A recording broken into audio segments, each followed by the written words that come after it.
बच्चों, आज की वीडियो में हम विज्ञान भारती कक्षा 7 का चैप्टर नंबर 3 पढ़ेंगे। चैप्टर नंबर 3 है इकाई 3 पदार्थ की संरचना एवं प्रकृति। बच्चों, जिस लकड़ी की मेज पर तुम बैठते हो वो क्या है? क्या वो पदार्थ है? पदार्थ द्रव्य होता है जो स्थान घेरता है, जिसे भार होता है। मतलब पदार्थ को हम द्रव्य भी कहते हैं। वो होता है जो स्थान घेरता है, जिसमें भार होता है और जिसका अनुभव हम अपनी इंद्रियों यानी कि नाक, कान, आँख द्वारा कर सकते हैं। पदार्थ की 3 अवस्थाएं होती हैं: ठोस, द्रव, गैस। वायु को हम आंखों द्वारा नहीं देख सकते, उसका अनुभव हम हिलते हुए पत्तों को देख करके कर सकते हैं। तो आओ इसको अब हम एक प्रयोग द्वारा समझते हैं। देखिए, यहाँ पर एक प्रयोग द्वारा हम देख सकते हैं। एक पतली सी लकड़ी की डंडी के सिरों पर एक तरफ चिपका हुआ तथा दूसरी तरफ फूला हुआ गुब्बारा धागे की सहायता से बांधकर इस तरह लटकाएंगे। डंडी के बीचों बीच एक धागा लगाइए जैसे तराजू को बनाते हैं और देखिए क्या होता है। अब नीचे लिखे हुए प्रश्नों का उत्तर दीजिए। क्या हवा में भार है? देखिए, जो फूला हुआ गुब्बारा है वो नीचे हो रहा है और जो पिचका हुआ है वो ऊपर हो रहा है। इसका मतलब हवा में भार है। क्या हवा स्थान घेरती है? बिल्कुल, ये ज़्यादा एरिया को कवर कर रहा है, इसका मतलब है कि हवा स्थान भी घेरती है। नेक्स्ट क्वेश्चन है, अपने आसपास की वस्तुओं को ठोस, द्रव और गैस के आधार पर वर्गीकृत कीजिए। तो इसमें आप कोई भी ठोस, गैस, द्रव जो आप अपने आसपास देखते हैं लिख सकते हैं। जैसे कि ठोस में पुस्तक, लकड़ी, डस्टर। द्रव में आप लिख सकते हैं दूध, पानी, तेल। गैस में आप लिख सकते हैं धुआं, हाइड्रोजन, भाप। इस तरह से कंप्लीट हो जाएगा। नेक्स्ट क्वेश्चन है क्वेश्चन नंबर 3। सामान्यतः पदार्थ के 3 अवस्थाएं होती हैं: ठोस, द्रव, गैस। इन तीनों अवस्थाओं में इनके अणुओं के मध्य एक आकर्षण बल कार्य करता है, जिसे हम अंतरा आणविक बल कहते हैं। ये बल ठोस में सबसे अधिक, द्रव में सबसे कम और गैस के अणुओं में सबसे कम होता है। तो आइए करके देखें। ये एक एक्टिविटी है। कांच अथवा प्लास्टिक या पारदर्शी कटोरी, ग्लास, भगोना, पत्थर, पानी अथवा धूपबत्ती, ये सब हमें आवश्यक सामग्री है जो हमें चाहिए इस प्रैक्टिकल के लिए। तो हम चित्र ए के अनुसार एक छोटे पत्थर के टुकड़े को कटोरी में रख रहे हैं, फिर ग्लास में रख रहे हैं और फिर एक बड़े कटोरे में रख रहे हैं। तो देखिए, क्या ऊपर दिए गए चित्र में ठोस यानी कि पत्थर जो है उसका आकार या आयतन बदलेगा? तो देखिए, नहीं बदलेगा। ठोस पत्थर अवस्था, मतलब कि जो ठोस है यानी कि पत्थर, जो ठोस अवस्था होती है उसमें पदार्थों में अंतर आणविक बल बहुत अधिक होता है, जिससे कि ठोस पदार्थों की आकृति और आयतन निश्चित होती है और वो नहीं बदलती। देखिए, पत्थर को हम कटोरी में रखें, ग्लास में रखें या फिर बड़े भगोने में रखें, किसी में रखें, पत्थर पत्थर ही रहेगा। क्यों? क्योंकि वो ठोस अवस्था है और जो ठोस अवस्था होती है उसकी आकृति और आयतन निश्चित होते हैं। नेक्स्ट बी चित्र में हम देख रहे हैं कि इसमें कटोरी में पानी है, ग्लास में है और फिर बड़े बाउल में है। तो यहाँ आप क्या देख रहे हैं कि क्या द्रव का आकार तथा आयतन बदलता है? तो द्रव यानी कि जल, पदार्थों के अणुओं के बीच आकर्षण बल ठोस की तुलना में कम होता है, जिससे जल के अणु अपनी सीमा में रहते हुए गति कर सकते हैं, जिससे जल की आकृति तो बदलेगी लेकिन आयतन निश्चित रहेगा। देखिए, आपने देखा होगा, अगर हम पानी ले लें, मान लीजिए 1 गिलास पानी लिया हमने, तो हम 1 गिलास पानी को किसी कटोरी में करें तो भी वो 1 गिलास ही रहेगा, लेकिन शेप कटोरी की ले लेगा। ग्लास में करेंगे तो ग्लास जैसी शेप ले लेगा, लेकिन वो पानी उतना ही रहेगा। बड़े बाउल में करेंगे तो उसकी जैसी शेप ले लेगा, थाली में करेंगे तो उसकी जैसी शेप ले लेगा। तो इसका मतलब उसकी आकृति तो जगह जगह बदल रही है, लेकिन उसका जो आयतन है वो नहीं बदलेगा। नेक्स्ट हम सी में देख रहे हैं कि धूप बत्ती जल रही है, उसको भी कटोरी में, ग्लास में और फिर एक बड़े बाउल में रखा हुआ है। तो यहाँ आप क्या देख रहे हैं कि क्या धुआं, गैस के आकार या आयतन में कोई परिवर्तन हो रहा है? बिल्कुल। देखिए, धुआं यानी कि गैस के अणुओं के बीच जो अंतर आणविक बल होता है या आकर्षण बल होता है उनके अणुओं में, वो बिल्कुल ना के बराबर होता है, क्योंकि गैस के अणुओं के बीच की जो दूरी होती है वो बहुत अधिक होती है। इस कारण क्या होगा कि धुआं का आकार और आयतन दोनों ही बदलेंगे। ठीक है, धुएं का आकृति और आयतन दोनों ही चेंज रहेंगे।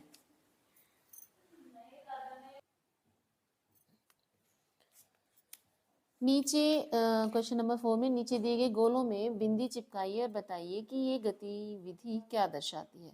देखिए यहाँ पर जब आप इनमें बिंदियाँ लगाएंगे या फिर ये बिंदी बनी हुई है तो किस तरह की शेप बनेगी कि इसमें जो अणु हैं वो बिल्कुल पास पास हैं और उनके बीच का जो आकर्षण बल है वो बहुत ज़्यादा है। तो ये क्या है, ठोस के कण है। यहाँ हम देख रहे हैं कि वो थोड़ी थोड़ी दूरी पर है, ये द्रव के कण है, और यहाँ हम देख रहे हैं कि ये बहुत दूर है, यानी कि उनके बीच में आकर्षण बल बिल्कुल ना के बराबर है। तो ये गैस की स्थिति है, ये गैस के कण है। नेक्स्ट क्वेश्चन नंबर 5 है, परमाणु पदार्थ का सूक्ष्मतम कण होता है, बिल्कुल, जो स्वतंत्र नहीं रह सकता। अधिकतर 2 या 2 से अधिक परमाणु मिलकर परमाणुओं का समूह बनाते हैं जिन्हें अणु कहते हैं, जैसे कि जल और नमक। यहाँ पर हम देख रहे हैं किसी तत्व के परमाणु, यहाँ पर ए जो हम देख रहे हैं वो किसी तत्व के परमाणु हैं, किसी तत्व के अणु, क्योंकि अणु क्या होते हैं, 2 परमाणुओं से मिलकर बनते हैं। तो यहाँ हम देख रहे हैं कि 2 परमाणु हैं, आपस में मिले हुए हैं। किसी यौगिक के अणु, यौगिक के अणु 2 या 2 से अधिक परमाणु जब मिलते हैं तो यौगिक बनाते हैं। यहाँ हम देख रहे हैं तत्व एवं यौगिकों का मिश्रण।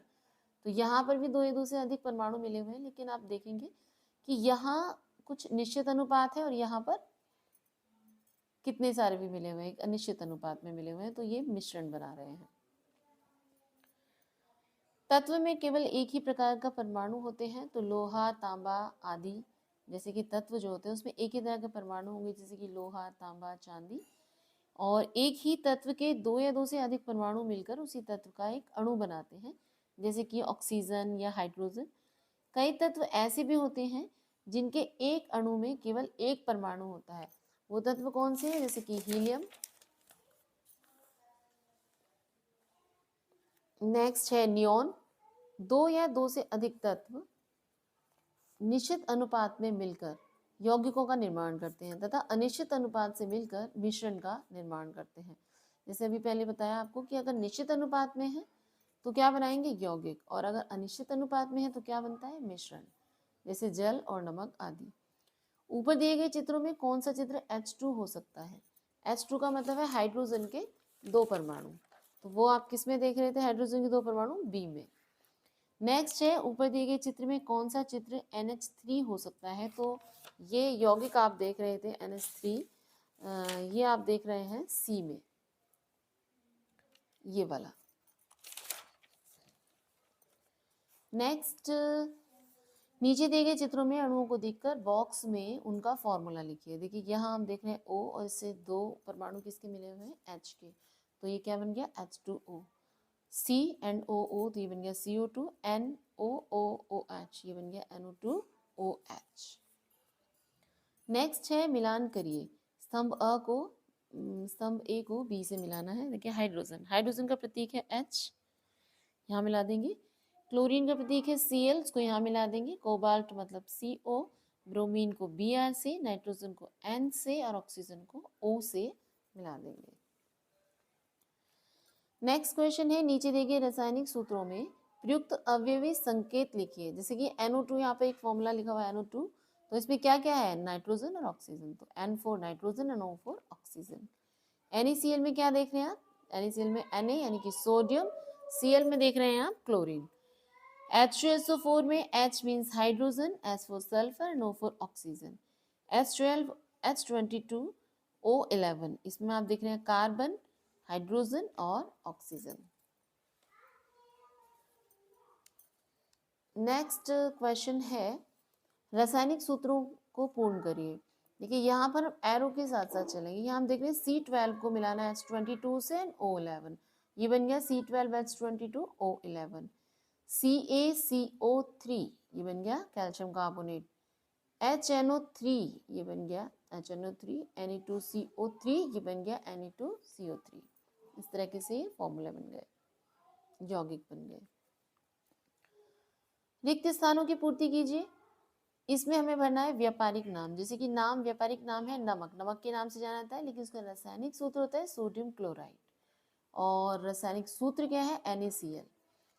नेक्स्ट है चूना पत्थर, चूना पत्थर का व्यापारिक नाम है, इसको हम रासायनिक नाम कहते हैं कैल्शियम कार्बोनेट, और जब हम सूत्र लिखते हैं तो CaCO3। ऐसे ही लाल दवा है पोटेशियम परमैंगनेट KMnO4, एंड चीनी सुक्रोज है C12H22O11, और खाने का सोडा जिसे सोडियम बाइकार्बोनेट कहते हैं NaHCO3। नेक्स्ट क्वेश्चन है, जब किसी अम्लीय विलयन में क्षारीय विलयन मिलाया जाता है तो दोनों विलयन एक दूसरे को प्रभाव को उदासीन कर देते हैं। इस प्रकार होने वाली जो क्रिया है वो क्या कहलाती है?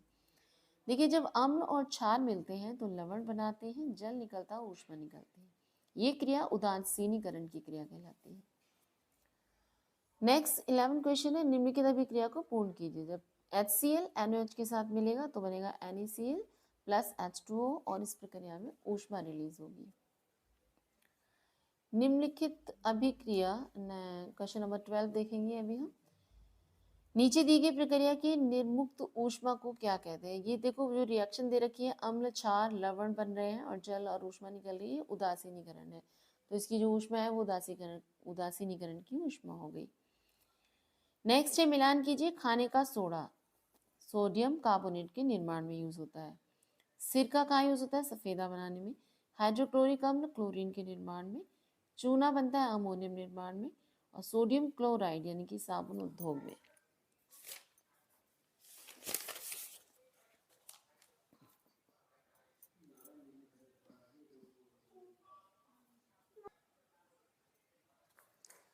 नेक्स्ट क्वेश्चन है क्वेश्चन नंबर 14, सही गलत का मिलान कीजिए। लिटमस हल्दी गुड़हल प्राकृतिक सूचक है, सही है। अम्ल व क्षार की क्रिया से परमाणु बनता है, नहीं। पदार्थ की 4 अवस्थाएं होती हैं, गलत है। ठोस में पदार्थों के कण एक दूसरे के बहुत निकट होते हैं, ये सही है। नेक्स्ट पैराग्राफ में देखेंगे क्या लिखा है। कल राजू अपनी माँ की अचार बनाने में मदद कर रहा था। थोड़ी हल्दी उसके कपड़ों पे लग गई थी, पर ये क्या, जैसे ही उसने हल्दी के दाग को साबुन से धोया वो लाल हो गया। ऐसा क्यों हुआ? आओ समझे। अम्ल और क्षार की पहचान करने के लिए हम विशेष प्रकार के पदार्थों का उपयोग करते हैं, जिन्हें सूचक कहते हैं। इन सूचकों को जब अम्ल और क्षार में मिलाते हैं तो ये अपना रंग बदल देते हैं। हल्दी भी एक तरह का प्राकृतिक सूचक है और क्षार की उपस्थिति में वो सूचक का रंग लाल हो जाता है। इसीलिए उसके कपड़े जो है, जब हल्दी वाले लगे हुए कपड़े जब हम उस पर साबुन लगाते हैं तो आपने देखा होगा वो रेड हो जाते हैं, तो वो इसीलिए रेड हो जाते हैं। तुम्हारे विज्ञान किट में नीले और लाल रंग की पट्टियों के रूप में कुछ पेपर होंगे, इन्हें लिटमस पेपर कहते हैं। ये 2 रंग के होते हैं, जैसे यहाँ आप लिटमस पेपर देख रहे हैं, नीला और लाल होता है। नीले लिटमस पेपर और लाल लिटमस पेपर, नीले लिटमस पेपर को अम्ल में डुबाने पर वो लाल हो जाता है और लाल लिटमस पेपर को क्षार के विलयन में डुबाने पर वो नीला हो जाता है। सामान्य रूप में पाए जाने वाला लिटमस लाइकेन पौधे से प्राप्त किया जाता है। आओ बच्चों, कुछ खाद्य पदार्थों का हम स्वयं परीक्षण करके देखें। देखिए, ये खुद भी आप कर सकते हैं। जैसे टमाटर है, टमाटर क्या करेगा, नीले लिटमस को लाल कर देता है, क्योंकि ये क्या है, अम्ल है। सिरका नीले लिटमस को लाल कर देता है। नमक लिटमस के रंग में कोई परिवर्तन नहीं करता। नींबू नीला लिटमस लाल कर देगा, और जबकि जो साबुन है वो क्षारीय है गुण में, तो इसलिए वो लाल लिटमस को नीला कर देगा।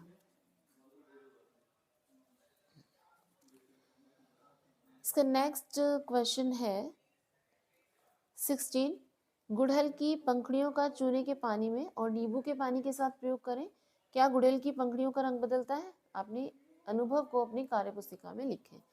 देखिए, गुड़हल की पंखुड़ियां भी एक प्राकृतिक सूचक हैं।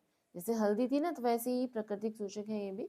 तो इनको जब चूने के पानी में डुबाया जाता है तो इसका रंग हरा हो जाएगा, क्योंकि चूने का पानी क्षारीय है। क्षारीय के साथ जो गुड़हल की पत्तियां होती हैं वो हरा रंग देती हैं। जबकि गुड़हल की पंखुड़ियों को अगर हम नींबू के पानी में डालेंगे तो इनका रंग गहरा गुलाबी हो जाएगा, क्योंकि नींबू का पानी अम्लीय है। गुड़हल की पत्तियां अम्लीय विलयन के साथ गहरा गुलाबी रंग देती हैं।